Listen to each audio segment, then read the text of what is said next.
Hey guys, welcome to my next video in the How to Cook series, and this is How to Julienne, which just means to make matchsticks. So this fancy sounding French cut is actually really easy to do. Here's what you'll need: a cutting board, a very sharp knife, and to show you how to julienne, I'm using a carrot, but you can pretty much use any vegetable you may have on hand to do this. First, cut the top and bottom off of your carrot. I also peeled this carrot, and now I'm cutting it into 3 sections of about the same length. This will just make sure that our matchsticks are all about the same length.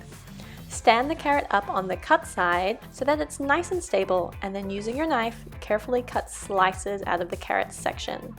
You also want to make sure that your fingers are tucked under your knuckles so that you don't cut your fingers. And then usually I can get about 3 to 5 slices out of one section of carrot.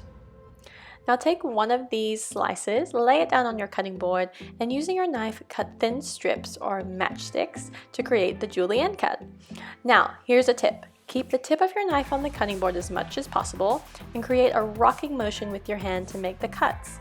This is actually a chef's trick to make sure that you can cut really quickly and efficiently without having to lift the knife up and down off of the board so much.